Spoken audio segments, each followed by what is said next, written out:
I know you came prepared. What are some other things you guys see working in your center today? So I think there's two pieces I would touch on. So the first one is like, speaking of even just like the self-actualization of high-end liquor, we've watched a trend there change. Back in the day, back in the day, 10, 15 years ago even, you had the quintessential basics that everyone had, right? Bud Light, Coors Light, we were never in cellars. Yeah. You had everything else. And that was it. I mean, if you tried to put on other fancy stuff, you were going to have a hard time selling that. Blue Moon came in, and that was a little bit of a help. But Coors, like, we only have Coors on anymore. And we've only had Coors on for years now. Everything else we have is higher end product. It's your local breweries, IPAs. It's your stuff that's well known, well marketed, especially for your area. And then we started carrying higher end liquor, which you're used to league bowlers doing shots of Fireball. Carrying higher end bourbon or single malt scotch would have made 0 sense. Yeah. And it works. It's back to working. I know my dad is jumping up and down because he's tried to carry higher end stuff for years and it's never worked. Yeah. And we put in a separate little shelf area and everything else and displayed it and marketed it. And suddenly it popped our bar revenue up by a measurable amount every month. And that stuff changes. Your demographics are changing and you have to be aware of that. And you have to be paying attention and trying things. Just because something's worked for so long in an area of your facility, whether it's a snack bar, whether it's the bar, whether it's in the entertainment or games or anything else you have, always be just poking and prodding and trying stuff because otherwise you'll miss it. You'll miss the change and you'll miss a way to maximize revenue in doing so. The other piece that I would recommend. Actually, can we hold on that one a little bit longer? Because I think that paints a perfect picture of some of the things you've been talking about. So you're trying different things, you see one takes and you ramp it up. What is the process of you guys trying that the first time? Or do you sneak up with the doers to a Johnny, to like Johnny Walker? Like how did you guys discover that was something that people wanted?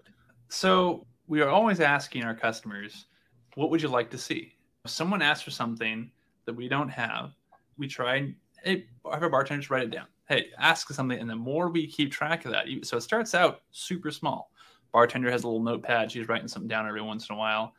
And that turned into, hey, let's start throwing some stuff out there, right? A decent bottle of bourbon or liquor or tequila is a big one right now. Rum's coming up. It doesn't cost that much, guys. Your trial rate on this is not that hard. Right. If it's $50, if it's $100, whatever it is, throw a bottle up there, give it a reasonable price, get people accustomed to, I can get something here that isn't whatever is in that barrel over there, it's sticky and I don't want to look at. Yeah. Get them used to associating you with a higher value and higher quality product. Same goes for food. And they'll remember that. They'll stop thinking about, I need to pregame before I come bowling, or I need to go get food before I come there because your food makes me not want to eat. Right, exactly. You got to be willing to listen to what your customer base is saying. And that doesn't just mean listen to what they're saying to you. Look around you. Look at what else is becoming in demand. Try and fit yourself into that model. If you can be one more thing that they don't have to leave your center for, great. I mean, this is not anything new or revolutionary. This is classic business. Right. Keep people here, keep them comfortable, and give them what they want. That's what the market demands. It seems rudimentary for me to not do that. Right. But so it's mostly about keeping an ear to the ground as well as asking them and seeing what the demand's there and just little test samples. Yeah, I'm being willing to try stuff, right? Like we bought a bunch of bottles that stayed up there. One bottle stayed up there for 3 or 4 months. Hey, that's a failure. That it just is, right? That's okay. That is okay. It is not the end of the world. And you got to be willing to try some stuff and spend money. It's think of it as a form of marketing and advertising. You're going to spend money occasionally that doesn't reach the audience you want it to. Right. That's okay. The more you do it, you'll hit those points that more than make up for those little mistakes. Excuse me. One second. We have allergies and everything else going around right now. Yeah. Nuts. No worries. I wish I had a fancy high-tech thing. I'm sure I could come up with one, but the answer is your actual question is, what did we do? How did we do it the first time? We just tried, right? Like we've always had a nice bar. It didn't have quite the dive bar feel, but our bartenders have been there a long time. Our lead bartender has worked for us for 20-something years.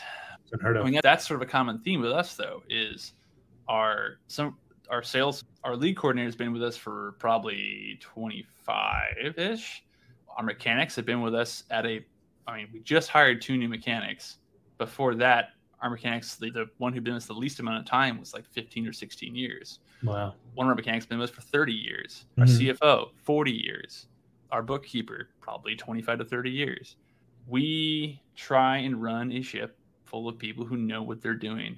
And again, if that's me not micromanaging and getting involved in every single decision, then that's doing something right. It lets me look at the financials. Lets me look at decisions. It lets me look occasionally for fun at what we're selling at a bar, right? It's sort of the opposite of what I just said, right? That is micromanaging, but it lets me say, hey, feel empowered to try stuff, right? If I'm not breathing down their neck and saying, hey, this bar better be driving this, hey, try something. If something doesn't work out, that's fine. Explain to me the logic of what you tried to do.